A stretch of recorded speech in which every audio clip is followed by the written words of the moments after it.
Hey, Robin. Everyone loves the Drake podcast fans. This is Terrence back with our continuing coverage of Knightquest, the Crusade. Now we're up to part 21, and I am definitely going out of order here now because I'm going to review Batman 508, and there's some stuff in Detective Comics that takes place before this. But I actually don't have those issues with me today, and I felt like recording a podcast, or not podcast, but a review for the podcast YouTube channel. So here we go. Now this issue, once again, I'm repeating myself. How many times can I say awesome Kelly Jones cover? But awesome Kelly Jones cover. And there's the abattoir. I really like how he looks in this issue. We got a, it's funny, it says on the cover Manly, but then when you open it up, it's actually Joseph Rubenstein. Actually, no. Never mind. Sorry, I messed up. It is Manly and Rubenstein. Sorry, he's the guest inker, and his inks make Manly's art look a little bit different, but a lot cooler. But anyway, sorry about that. This issue is heavily reviewed by yours truly and Rob and Ryan on the Robin Everyone Loves the Drake podcast, which can be found at, right over here, the Batman Universe. And it is actually our big episode 50.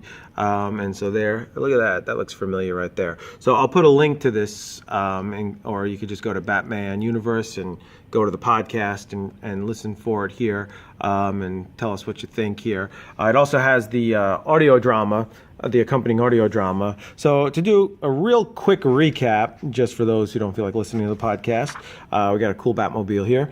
So Batman's on the hunt for the abattoir. Ballistic's kind of gone at this point. So are the Three Stooges from hell. But if you look at Batman's armor, you can see it's kind of shot up, which happens in Detective Comics.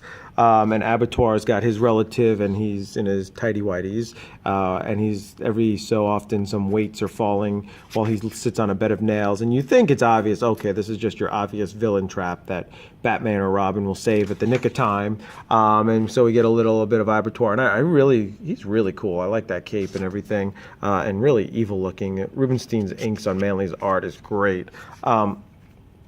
And then we get some of our boy, here he is, Tim Drake. Finally get some Tim Drake, and he's searching through the computer and seeing what's been going on with Jean-Paul, and figures out about Abattoir and Batman, who looks really cool. I mean, this just great art comes here. And Ryan even mentions in the podcast how he loves how in pre-Post-it note days use a Batarang. I wonder if he shot it from his gauntlet. And then here we get a little recap of the whole Abattoir story. And you see Batman's helmet shot up a little bit, but that doesn't stop him. And then finally Batman confronts Abattoir, and they kind of have a bit of a showdown. And we get a little bit of a fight scene while Robin shows up. So we're kind of going to see this kind of through Robin's eyes. And a little bit more of a fight scene, a little bit more of a fight scene, a little bit more of a fight scene, a little bit more of a fight scene in a high place, and wrenches being thrown. And then we get Batman. This is a cool double page here. So it's like a lot of fight scenes here. And Abattoir is hanging.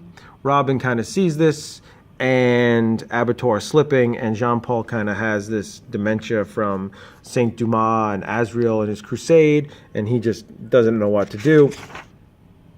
And he lets Abattoir fall into the molten, I guess, metal, and Robin cannot believe it. And it's kind of funny because to Robin it looks like Jean-Paul's a killer, but Jean-Paul, to me, I didn't really think of him much of a killer. He's being tormented here. It's not his fault, and he can't control himself, and he lets Abattoir die.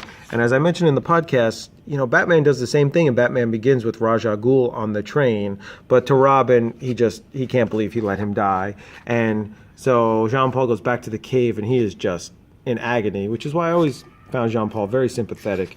And the obvious trap that Batman will obviously save him from obviously did not happen, and the last weight falls, and Abattoir's last victim as the blood drips, and Jean-Paul is a mess, and says, continued in Shadow of the Bat 28.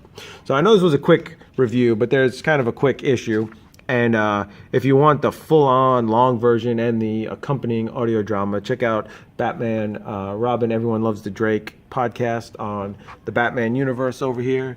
There we are. And then you can get the audio drama and get all our commentary and all that great stuff. So anyway, this is Terrence signing off. See you later.